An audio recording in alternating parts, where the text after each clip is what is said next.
Welcome to the season finale of Charting with Mr. Dan Murrell. Oh, and what better way than with some near record-breaking performances? I know. As expected. What could have won at the box office this weekend, Dan? I don't know. Could it be the movie we've been talking about for the last 2 months? Lady Bird? The Last Jedi. Although I love Lady Bird. Of course, The Last Jedi opened at number 1. Of course, it was a box office juggernaut. Officially the second highest domestic debut of all time, but we will come back to that later. But let's look at the top 5 for this weekend. We all knew that Star Wars would be number 1. It is number 1, $220 million. Ferdinand, the nominal competition, in second place, $13.4 million. Last Jedi debuted a little lower than Force Awakens. People kind of expected that. It is a longer movie. It's the second movie. There was a lot of expectation tied up with Force Awakens. But still, 220. No one at Disney's not unhappy with that. Coco at number 3. That movie has now topped $150 million domestically, $450 million worldwide. And in case you didn't notice, Disney owns number 1 and number 3 at the box office this weekend. And we'll talk about Ferdinand a little bit later on. Wonder, another small drop, 38% drop for Wonder. It is, again, over $100 million, another $5 million.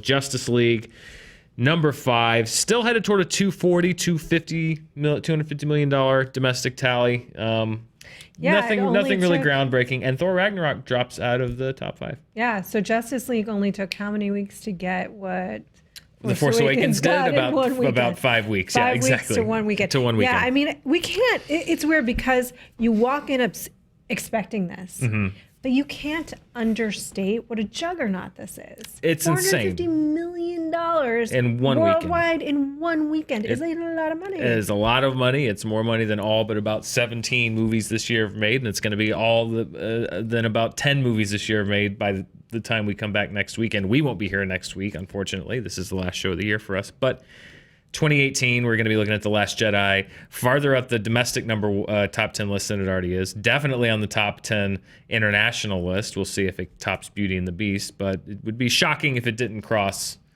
I think, $1 billion at this point. Maybe 900. I mean, there's been a bit of a lag, about 20%, at least domestically, of a drop-off. But again, with the sequel, especially just 2 years after The Force Awakens, when you don't have that expectation attached to it, and that kind of, it was the first new episode for Star Wars in 10 years. No one at Disney's unhappy with these numbers. Nobody's unhappy about these numbers, but let's look at all-time domestic opening weekends and see where this lands there. So, The Last Jedi officially listed as the second best domestic opening weekend here in North America, behind The Force Awakens, but there's a little thing called inflation. And because I'm a nerd, I like to pull out the calculator every once in a while and see what are the actual numbers once you take everything, kind of put it all on an even playing field. So these are the top 5 domestic opening weekends here in North America if you adjust for inflation, and The Last Jedi actually just misses out. The Force Awakens, still the best North American debut ever, adjusted for inflation, followed by The Avengers, actually edges out The Last Jedi. Then Last Jedi, followed just behind by Jurassic World, and at number 5, Avengers Age of Ultron. And there's something in common with 4 of these top 5 movies, Roth. Can you see what it is? Could it have mouse ears and slowly be taking over the world? It could be. That's right. Disney now officially owns 4 of the top 5 debut weekends here in North America when you adjust for inflation. And I think even when you don't, it doesn't shuffle around that much. So, I mean, again, I'm sorry, Disney, that when you adjust for inflation by $2 million, you go from number 2 to the number 3 highest debut. And oh, by the way, the movie that jumped up to number 2 is also your movie. So there's really no losers here for Disney. There's no losers for Disney, even more so in the future. We'll talk about that soon. How does the mouse stand in the world? Now, this is the only hit that Last Jedi really takes. Hit. Like, it's not really a hit. But when you adjust for inflation, looking at the worldwide opening weekends, this is where The Last Jedi takes a bit of a bigger step down than it did here in North America. Let's look at the biggest worldwide openings adjusted for inflation. Now, if you don't adjust, it's at number 5. It was in at number 5 with about 400 and I believe 450, just below the number 5 list here. But if you adjust for inflation, Fate of the Furious, which actually right now has the record, would drop to number 3 that came out this year. Force Awakens would jump up to number 1. That's actually the best debut. Jurassic World would be number 2. Then, of course, Fate of the Furious, Harry Potter Part 2. And then Spider-Man 3. Which came out in 2007. When you crunch the numbers, it actually just edges out The Last Jedi in that number 5 spot. So Spider-Man 3, one of the first kind of truly global openings as far as like day and date all around the world. You can go watch this movie. And now 10 years later, still in the top 5. So that kind of just goes to show you what a global phenomenon that movie was. Yeah, and it's funny, when I look at that, I see the trend of, just how much has changed in terms of opening day and date, and that was unthought of number of decades ago. Just actually not even that long ago. To be everywhere. To be everywhere at once. But also that the trend seems to be big returns, right? So Jurassic World, Last Jedi, big returns, highly anticipated, or the end with Deathly Hallows. And certainly with Fate of the Furious, I think there was a level of curiosity, right, following the tragic passing. Sure, and of course, and again, Universal's been building the Fate of the Furious into a global franchise, both through scripting and just the tone of those movies, through the casting. It has a great international cast. You have so many people with international appeal. You and I disagree on this franchise, but the one thing it always has.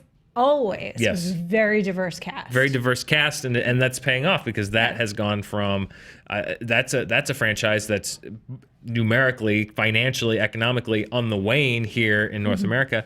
On the rise internationally. And by the way, The Last Jedi doesn't have too much to cry about, because it missed out on that number 5 spot behind Spider-Man by like less than $2 million. Who even knows, if they shuffle the money, Disney could, look underneath the couch cushions and find enough to bump it back up into the top 5. That's what I would like underneath my couch cushions. A couple $1 million. Let's talk about if the Disney-Fox merger had gone through already. Right. What would we be looking at this weekend? This weekend is very interesting, because obviously most of this weekend's box office was The Last Jedi. Yeah. But the number 2 movie was Ferdinand, which is Blue Sky, which is Fox, and then the number 3 movie was Coco. And when you look at the numbers, Disney and Fox combined 3 of the top 5 movies, plus the other ones that they had released. Thor Ragnarok would be one of those. A few others would have a market share of 90.8% at the box office this weekend between those 2 studios. If they were merged, it would be that one studio. So I wanted to do a little experiment, again, because I'm a nerd. I pulled out the calculator, and I wanted to look at the market. When people talk about the market share of all the box office money that's being spent, how much of it is for films at a particular studio. So these are domestic North American numbers, but I looked at the last 5 years and I said, okay, what studio has the biggest market share in the last 5 years?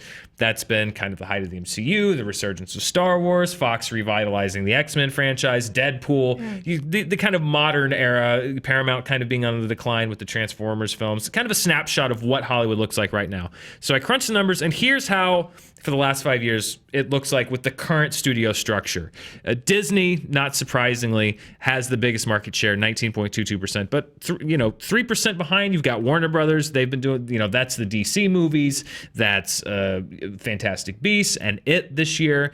Then you have Universal, Fast and the Furious, Jurassic World. Fox is the number 4 studio with 12%, and Sony at number 5 with 9%. So even though Disney has Star Wars and Marvel, it's still only about 3% difference between their nearest competitor. Pretty even playing field, at least over the last 5 years. Except for poor Paramount, but yes. Except for poor Paramount, which you'll see in this next one. But let's go into the pocket universe, or let's just project out and say that the next 5 years play out like the last 5 years have played out. This is what the market share would look like if when you combine Disney and Fox's percentage into one. So basically, if you take the amount of box office dollars that have been spent on Disney movies and the amount of box office dollars that have been spent on Fox movies for the last 5 years and combine them as if they were one entity, which is what's being proposed with this merger, this could very possibly be the landscape, if this merger goes through, that we would be looking at 5 years from now. And likely will be. And very likely will be. So let's take a look at that. If you combine Disney and Fox, they now have 31.6% of the market share.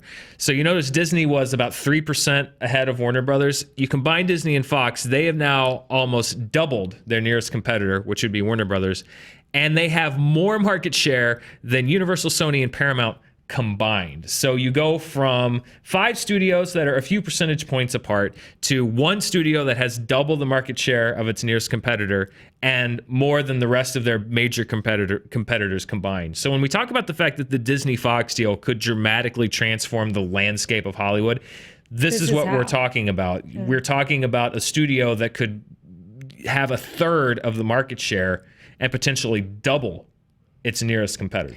And the implications of that, we've talked about this a little bit before, but just to sort of reiterate some of those implications. Number one, for creators, that puts a lot of power in the hands of one particular studio, putting creators in a lesser bargaining position than they have been in previously. As well, you're talking about that Disney is very smartly looking towards the future of not just theatrical releases, but largely streaming is what they're aiming after. So in the 40s, when the laws changed, it was because studios owned, operated, and distributed all of the content, right? That was that was highly problematic. You're looking at that happening.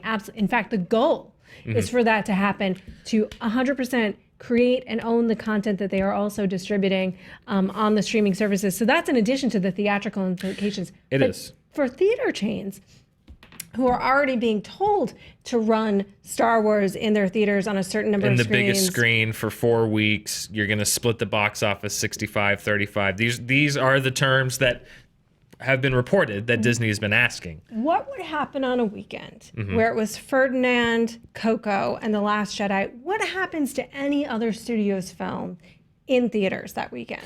Well, if those are all come with provisos that say that you're going to play it on X number of screens for X number of times, that just means that's fewer screens for the Wonders and the Justice Leagues and the Daddy's Homes 2s and the other movies that were in the marketplace this weekend. Now, obviously, because it's The Last Jedi, that sucks up the lion's share of the box office oxygen, and it would no matter what studio was releasing it.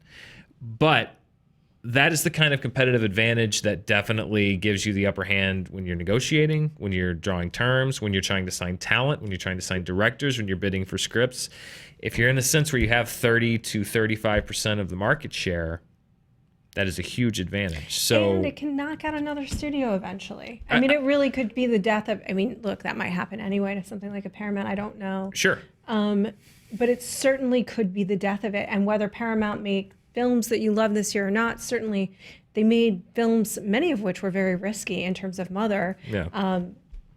And that it has a value for us as consumers. Does. It's, again, like this isn't even really calling into question just any of the practical issues around this merger, just by the numbers. That is a radical transformation of the competitive,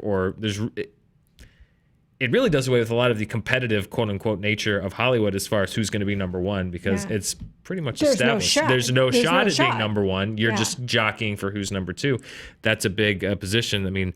They would have between them 7 of the top highest grossing movies of all time. If you're going this year, they would have 5 of this year's top 10 highest grossing movies. And now they've just taken on Avatar as well for the future, which may tank, but it may, if it performed even close to what that first film did. You're talking about a massive juggernaut of a studio. And Indiana Jones, which is coming back. Yeah. Avatar, which is coming. This is a landscape that doesn't include any of those movies. Yeah. So. Just stuff to keep in mind. Again, not to be Debbie Downers. And yes, we're excited about certain aspects in terms of the characters, right? The Marvel characters. Yeah, not to be a downer at all. This is just the black and white numbers of when that's what I like to do with this show, is I like to kind of take the numbers and say, when people say this kind of thing, this is what it means. And when you look at those numbers, when people talk about radically changing the face of Hollywood, that kind of power shift is a radical transformation. So maybe it'll go through, maybe it won't. But as far as this weekend, there was Disney and Fox, and then there was everyone else, because 9 out of 10 of the box office dollars spent this weekend were going to one of those two studios. Yeah, it's a pretty stark piece of reality. What about the per screen? Top per screen average, and this is fun for me because I want to kind of point out the difference between a blockbuster that opens huge like this, and then when we talk about these smaller movies like Call Me by Your Name. Looking at the top per screen average, as expected, again, The Last Jedi easily wins $51,987 on 4,232 screens. That's great. That translates to obviously about $220 million. But it also kind of shows you the draw that these smaller movies, if you'll remember when Call Me by Your Name came out earlier this year, it drew over $100,000 per screen. So it basically made double per screen than The Last Jedi. Again, that just kind of shows you when we talk about the per screen average, if you have a movie that opens in the $80, $90, $100,000 per screen range, it shows you the drawing power and the buzz that those kinds of movies have. Because The Last Jedi, which is obviously the biggest wide mass market blockbuster that's going to come out this year and probably, any of the other years, a Star Wars movie, a Marvel movie, something like that, they're making $50,000 per screen. You're essentially doubling that when you have a movie that's only on 4 or 5 screens. So when we talk about the strategy of opening per screen, that's one of the reasons the studios do it. You have fewer screens, they all sell out, you make $100,000, you start that buzz machine going. Yeah. So I've noticed a couple of people asking to what per screen exactly means. Sure. Can we quickly? Yeah, I mean, basically when they do the per screen average, they basically take the number of screens that a movie's playing on. So Star Wars played on 4,200 plus screens this weekend. They take the amount of money that it made that weekend, and it's basically just division. Take $220 million, divide it by 4,200 screens, and you have the amount of money that the movie earned per screen. So basically, there's a movie screen playing a movie. Per theater, how much money did that theater earn? Right. So every theater that played Star Wars: The Last Jedi this weekend essentially earned $50,000. For every screen it was playing on, the movie took in $50,000. And with a movie like this, we have to remember that it is a 2.5-hour movie, so there are fewer showings. Sure. Per screen. Yeah, exactly. Yeah. Which may be one of the reasons why, along with just the fact that it's the second Star Wars movie and not The Force Awakens, as far as episodic, it's episode 8, not episode 7, why there's a bit of a drop off. But it also means, like, when it says Call Me by Your Name made $100,000 on 5 screens, that means there were 5 screens playing that movie, and basically every one of those showings was sold out because fewer opportunities to see the movie, more people that want to go in to see it at every screening time, more people are paying and selling out those theaters. That's why the limited release strategy is favored for these Oscar movies, because if you open them up on 2,000 screens, it's a waste of money because you're not going to make that kind of return. Whereas if you roll it out, you can adjust, you can let buzz build. And it's how every movie used to open. Yeah. Every movie used to open on 20, 30 screens.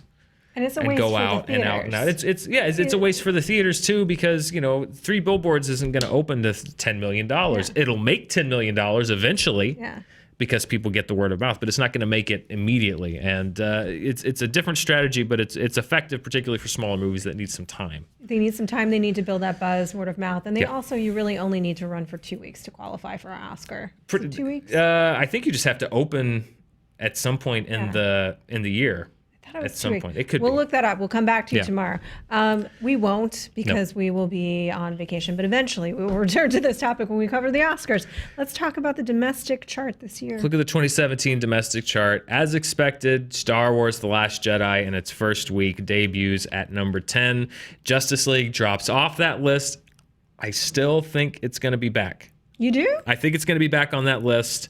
I think it might bump off Fate of the Furious, just looking at its total. It's running out of steam, but I think it might have enough to squeak onto the domestic list. But yeah, this is the last time we're going to look at it this year. We'll keep an eye on it when we come back in 2018. But obviously, that is going to be probably number 1. It'd be shocking, I think, if it wasn't number 1. It's going to make another $100+ million probably this weekend and be all the way up there in Spider-Man territory. But yeah, anytime that you open and jump onto the top 10 domestic box office list in December, you're doing okay. Oh, you're doing fine. Yeah, this will be the number 1. When all is said and done, this will be the number 1 movie of the year. What about in the world? In the world, no change in the chart, actually. Chart is the same as it was last week. It's still number 10, waiting for Jedi to come in and bump it off. It's at $450 million. It'll probably be, I'd be shocked if it wasn't on that chart next week. And then when we come back, we'll see how much money it earns and how quickly, but it's going to start climbing its way up. So that's the last time. Love those Minions. They do. People love those Minions. $2 billion movies from the Minions. Yeah. Can you believe it? No. It's insane. I mean, I truly cannot. I really can't either. To each their own, I guess. Sure. But yeah, The Last Jedi is just beginning to, even though the opening weekend is a big part of its story, that story is just beginning to unfold, and it will be fun to see if the hardcore fan reaction from some, not all hardcore fans, but many hardcore fans have reacted negatively. Many have reacted positively, but I think there's more of a, I don't know. This has been a very interesting reaction, and I don't know if that means it's going to drive more people to see it again or fewer people to see it again. I could see it both ways, but I'm very curious to see how this holds up versus The Force Awakens once we get into week 2, week 3, going over the holidays, and see where it settles out.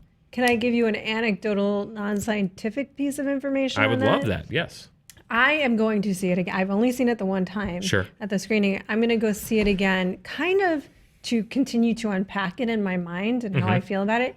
But just because I wanted to and it was fun for me, I saw The Force Awakens 4 times in theaters. Wow. Yeah, judge me. That's okay. I saw it twice, I think, or 3 times. Yeah. I don't remember. So I'm curious too, but that's just a little bit of anecdotal information. I'll see this. I definitely will see this again. This is not me saying one is better than the other. No. It's really just one felt good. It felt really good. This one, It's a thinker. It's a thinker. Yeah, I agree. It's a thinker.